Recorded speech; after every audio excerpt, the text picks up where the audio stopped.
छात्रों, आज बिहारी लाल पाठ के अंतर्गत मैं बिहारी का संयोग श्रृंगार का एक दोहा लेकर आपके समक्ष उपस्थित हूँ।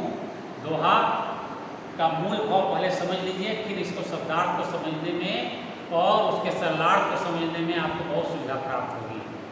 इसमें नायिका जो है अपनी प्रेम की चेष्टाओं का वर्णन करते हुए अपनी अन्य सखियों से कहती है। एक दिन की कहानी सुनाती है। कहानी एक छोटी मोटी कहानी, एक प्रेम की कहानी है। कहानी कुछ इस प्रकार है। सखी अपनी अन्य सखियों से कहती है कि एक दिन नायक सोया हुआ था और मैं उसके समक्ष उपस्थित हुई और उसे सोया समझकर उसके मुख का मैंने चुंबन कर लिया और मेरे चुंबन करने के पश्चात नायक जो है हंस पड़ा और मैं गुस्सा गई। फिर उसने मुझे गलवाही दी तो मैं उसके गले लिपट गई। यानी इस दोहे में नायिका जो है अपनी प्रेम की चेष्टाओं का वर्णन करते हुए अपनी अन्य सखियों से कहती है। क्या कहती है? पहले दोहा देखिए, उसके बाद सारी बातें मैं बताऊंगा। दोहा इस प्रकार है। मैं बिसहा सोया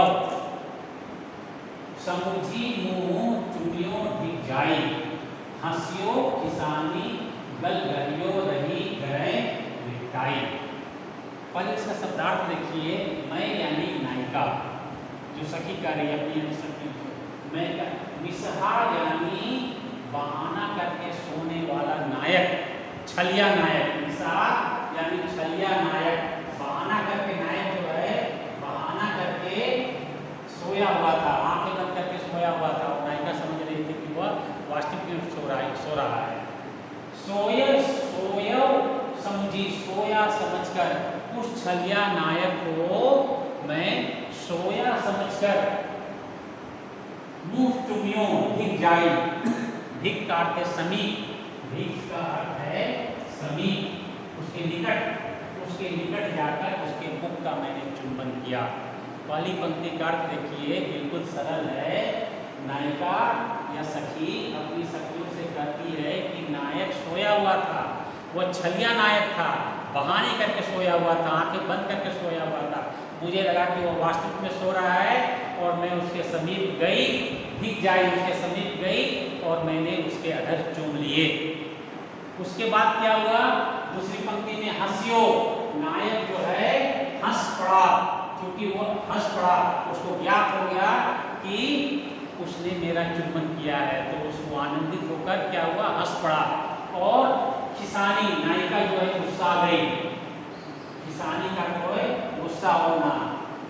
गल गयो, फिर नायक जो है गल गयो, उसके गले पकड़ लिया, गलवाही दी उसने और रही गले लिटाई और मैं उसके गले लिपट गई। यानी प्रेम के विविध क्रियाओं और क्रियाओं का वर्णन यहाँ हुआ है। कितने प्रकार की क्रियाएं यहाँ दो पंक्तियों के दोहे में बिहारी ने देखी, वो देखने लायक है। नायक सोया हुआ है, मैं बिसहा सोया है, नायक बहाना करके सोया हुआ है और नायिका जो है उसके समीप जाकर उसका मुख जो है चूम लेती है। तीसरी क्रिया क्या होती है? नायक जो है हंस पड़ता है। चौथी क्रिया नायिका जो गुस्सा जाती है। पांचवी क्रिया क्या होती है? नायक गलवाही देता है, उसके गले पकड़ता है। और छठी क्रिया क्या होती है? नायिका उसके गले में पड़ जाती है। यानी प्रेम की एक क्रीड़ा का, प्रेम की विविध क्रीड़ाओं का वर्णन बिहारी के इस छोटे से दोहे में हुआ है। पुनः इसको देखिए। नायिका कहती है अपनी सखियों से, क्या कहती है कि नायक, वह छलिया नायक को, बिसहा, उस छलिया नायक को मैं सोया हुआ समझकर उसके समीप जाकर मैंने उसका चुंबन कर लिया। पहली पंक्ति में ये भाव कविवर बिहारी लाल इस दोहे में कहते हैं। क्या कहते हैं कि नायिका कहती है अपनी सखियों से कि छलिया नायक को सोया हुआ समझकर मैं उसके समीप गई और उसके मुख को मैंने चूम लिया। तत्पश्चात नायक जो है हंस पड़ा और मैं गुस्सा गई। फिर उसने गलवाही दी, उसने मेरा गला पकड़ा, गलवाही दी, अपने हाथ फैलाए और उसके गले को पकड़ लिया और नायिका जो है उसके गले में लिपट गई। दोनों एक हो गए। तो बिहारी लाल का यह दोहा जो है संयोग श्रृंगार वर्णन से संबंधित है। जैसा कि मैंने आपको पहले भी बताया, बिहारी लाल रीतिकाल के श्रृंगारिक कवि हैं। रीतिसिद्ध काव्य धारा के प्रतिनिधि कवि हैं। उनका काव्य जो है श्रृंगार साहित्य का भूषण है। बिहारी संशय में कुल 719 पद में से 602 श्रृंगार वर्णन से संबंधित है। बिहारी ने श्रृंगार वर्णन के अंतर्गत आलम्बन के रूप सौंदर्य का वर्णन, आलम्बन की विविध क्रियाओं का वर्णन, रति क्रिया का वर्णन और विपरीत रति क्रिया का भी वर्णन किया है। अपने एक अन्य दोहे में बिहारी संयुक्त श्रृंगार के अंतर्गत कहते हैं कि बतरस लालच लाल की मुरली धरे लुकाए, सौ करे भगवन से देख कहे नटी जाए। जैसा कि इस दोहे का मैं आपको बता चुका हूँ।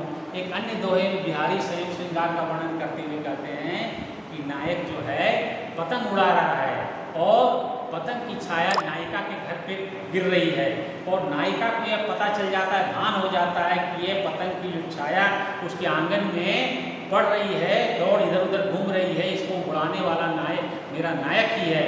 तो वो जान उस आंगन में वो पतंग की छाया को छूते फिरती है। तो श्रृंगार रस की ऐसी अनेक दशाओं का, श्रृंगार रस की अनेक क्रीड़ाओं का वर्णन जो है बिहारी संशय में हुआ है।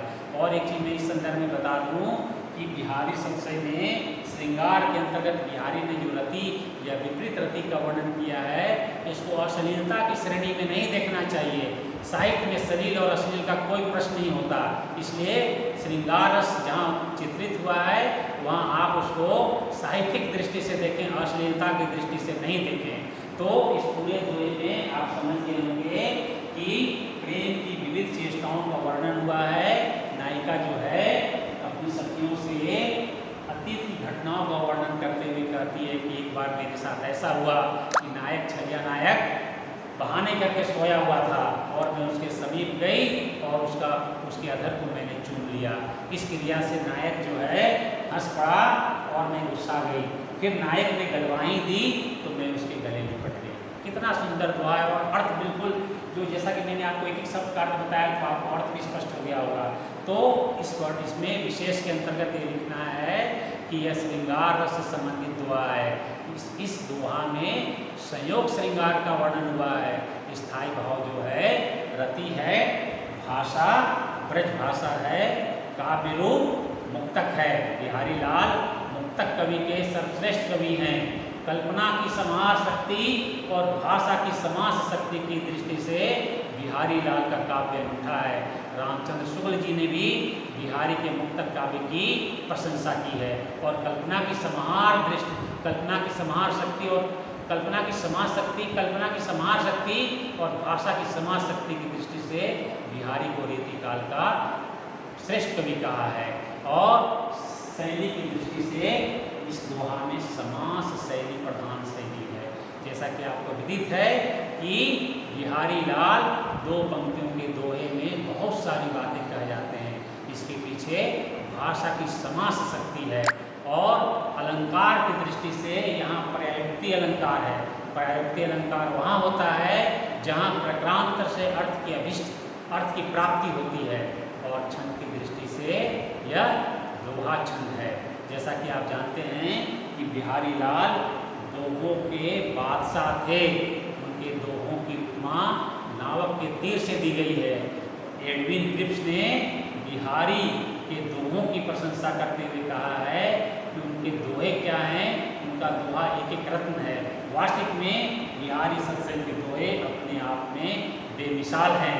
चाहे वह श्रृंगार से संबंधित हो, चाहे योग श्रृंगार से, चाहे प्रकृति चित्रण से संबंधित हो, या ज्योतिष वर्णन से संबंधित हो, या नीति से संबंधित हो, सचमुच बिहारी रीतिकाल के अपनी रीतिसिद्ध काव्य धारा के सिरमौर कवि हैं। हजारी प्रसाद द्विवेदी ने बिल्कुल रीतिकाल के तीनों काव्य धाराओं में बिहारी लाल को सर्वश्रेष्ठ कवि घोषित किया है। तो मैं समझता हूँ इस दोहा का अर्थ आपको बिल्कुल समझ में आ गया होगा और आपको व्याख्या करने में दिक्कत नहीं आएगी। और परीक्षा में आपके ये प्रश्न पूछा जाता है निम्नांकित पदों का, या 3 व्याख्या दिए जाते हैं कि निम्नांकित का सप्रश्न व्याख्या करें। तो यहाँ सप्रश्न के अंतर्गत आपको 2 बातें या एक लिख देनी चाहिए कि मुख्य बात कि बिहारी संशय जो है एक प्रबंधात्मक रचना नहीं है बल्कि मुक्तक रचना है। मुक्तक में प्रसंग नहीं होता, क्योंकि इसके एक पद दूसरे पद से जुड़े नहीं होते, अनुच्छेद नहीं होते, बल्कि स्वतंत्र और पूर्ण होते हैं। यही कारण है कि बिहारी सत्संग के एक पद में श्रृंगार वर्णन है, तो दूसरे में नीति, तो तीसरे में प्रकृति, तो चौथे में ज्योतिष वर्णन या कुछ भी वर्णन बिहारी सत्संग में मिलता है। तो यहाँ प्रबंधात्मक काव्य में प्रसंग की योजना होती है, क्योंकि उसके एक पद दूसरे से अनुच्छेद होते हैं, मुक्तक में नहीं होता। इसलिए इसमें उल्लेख करना आपके लिए उचित होगा कि बिहारी सत्संग एक मुक्तक रचना है, मुक्तक में प्रसंग नहीं होता। आज के लिए बस इतना ही, धन्यवाद।